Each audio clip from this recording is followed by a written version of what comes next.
हमने ना लोगों को रमज़ान के नाम से डरा दिया है। मतलब कि गरीब आवाम तो ये चाहती है कि इससे बेहतर है कि रमज़ान आए ही ना। मतलब कि आजकल आप जिस भी दुकान पे जाएं, कोई भी चीज़ ख़रीदने जाएं तो हर चीज़ के रेट बढ़े हुए हैं। जो चीज़ आपने 2-3 दिन पहले ख़रीदी थी, आज आप जाके कोई फल या कोई सब्ज़ी या कोई भी चीज़ ख़रीदे ना तो उसके रेट आपको बढ़े हुए नज़र आएंगे। तो आप दुकानदारों से पूछेंगे कि भाई ये 2-3 दिन पहले तो ये चीज़ इतने की थी, तो अब इतने की क्यों होगी? वो आगे से जवाब देता है कि पाइनू उनते रोज़े आ गए ने तो हर चीज़ ही बदनी है।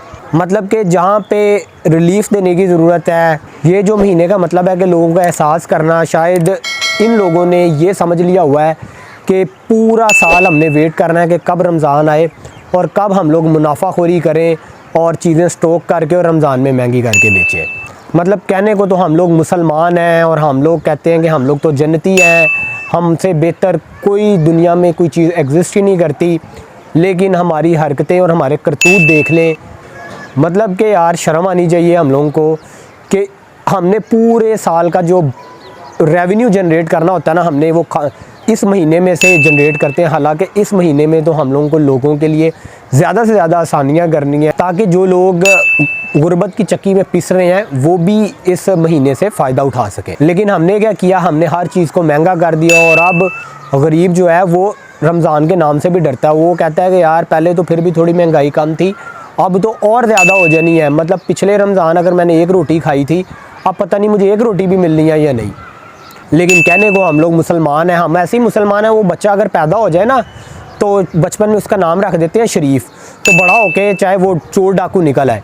और इसी तरह के बच्चे ही इस्लामी जमहूरिया पाकिस्तान में परवान चढ़ रहे हैं कि उनके नाम देख लें और उनके काम देख लें, उनकी अपीयरेंस देख लें और उनकी हरकतें देख लें, कोई मतलब आपस में कोई कनेक्शन बनता नहीं है। और एंड पे हम लोगों ने ना सब कुछ गवर्नमेंट पे डाल देते हैं। गवर्नमेंट करप्ट है, गवर्नमेंट जो है वो आवाम को रिलीफ नहीं दे रही। लेकिन हम लोग खुद अपना एहतसाब नहीं करते कि ये जो हम लोगों ने सारी खाने पीने की चीज़ें स्टॉक कर ली हुई हैं और हम लोग जो है वो हर चीज़ को अपनी जो है वो रेट लिस्ट के मुताबिक बेच रहे हैं। तो गवर्नमेंट करप्ट है और हम लोग जो है वो एक बेहतरीन इंसान है और बेहतरीन मुसलमान भी है। और यही लोग ना जो पूरा साल रमज़ान का वेट कर रहे होते हैं ना, ये 20 रोज़े पूरी तसल्ली से मुतमिन होकर अवाम का खून चूसते हैं और फिर आखिरी अशरे में जो है वो पहुंच जाते हैं उम्रा करने कि हम तो भाई आखिरी अशरा जो है और आखिरी रोज़े जो है वो मक्का में गुजारेंगे। मतलब वही बात आ गई ना कि 900 चूहे खा के बिल्ली हज को चली। तो अगर देखा जाए ना तो जो नॉन मुस्लिम है वो स्पेशल इस माह में, हालांकि उनका इस्लाम से दूर दूर तक कोई लेना देना नहीं है, ना वो अपने आप को जन्नती कहते हैं, वो इस मुसलमानों के इस महीने का एहतराम करते हैं और स्पेशल चीज़ों पे डिस्काउंट देते हैं। वो आप पूरी दुनिया में देख लें, हर जगह पे कोई ना कोई डिस्काउंट लगा हुआ है। लेकिन पाकिस्तान में डिस्काउंट इन्होंने क्या लगाना है, ये कोई 3-4 गुना प्राइसेस उसकी बढ़ा देते हैं। और जब हर चीज़ की प्राइस बढ़ा लेते हैं तो फिर ढूंढते हैं, तलाश करते हैं कि कोई चीज़ रह तो नहीं गई जिसका रेट नहीं बढ़ा। तो अगर कोई रह गई होती है तो उसका भी बढ़ा देते हैं, उसको भी लिस्ट में डाल देते हैं। तो इसी तरह पूरी तसल्ली के साथ हर चीज़ का रेट बढ़ा के वो गरीब की पहुंच से दूर कर देते हैं। और ये इतने हैरान परेशान ना हो गए ये लोग कौन है जी, ये इतने रेट बढ़ा रहे हैं और इस तरह कर रहे हैं और उस तरह कर रहे हैं। ये हम में से ही लोग हैं जो हम लोग वो स्कूल में वो लब्बे आती है दुआ पढ़ते थे ना, हो मेरा काम गरीबों की हिमायत करना, लो करा लो उन गरीबां की हिमायत।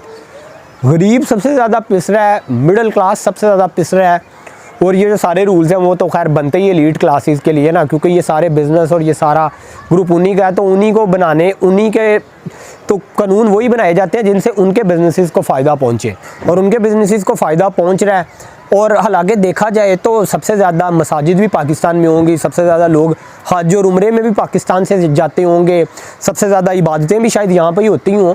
लेकिन फिर ये सारा ये जो ख़राब काम है ये कर कौन रहा है? ये तो सोचने वाली बात है ना कि भाई जब हम लोग इतने वो नमाजी परहेज़ी हैं, रोज़े हम नहीं छोड़ते, नफली इबादत हम नहीं छोड़ते, तो ये फिर काम ख़राब कौन कर रहा है? अब कोई बाहर से आके तो इनको कह नहीं रहा कि भाई चीज़ें स्टॉक करो और महंगाई करो।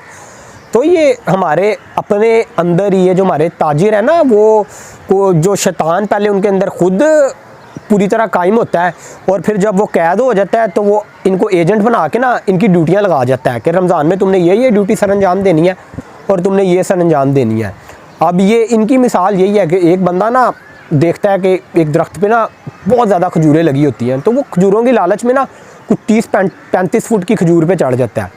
अब वो जब चढ़ जाता है तो वो जब नीचे देखता है तो डर जाता है, यार मैं इतनी ऊपर कैसे चढ़ आया हूँ, अब मैं नीचे कैसे उतरूँगा। तो ना वो दुआ करता है कि अल्लाह ताला अगर मैं इस खजूर से सही सलामत नीचे उतर गया ना तो मैं 10 देगें जो है ना दूंगा। अब वो ये कह के तो नीचे आता है। वो जब मिडल में पहुंच जाता है ना तो वो जब देखता है कि यार अब मुझे ख़तरा नहीं है, मैं गिर भी जाऊंगा तो मैं बच जाऊंगा, वो कह देता है कि अल्लाह ताला महंगाई तो बहुत ज़्यादा है तो मैं अब जो है ना वो 5 देगें दूंगा। अब वो जैसे जैसे नीचे आता जाता है ना वो देगें कम करता जाता है, एंड पे उतर जाता है, सही सलामत उतर जाता है। तो एंड पे जाते हुए यही कह देता है कि महंगाई तो बहुत हो गई है, ना कल नूं खजूरां ते चढ़ांगे तो ना देगां देनियां पैणगियां। तो ये तो ऐसे ही मामला चल रहे हैं।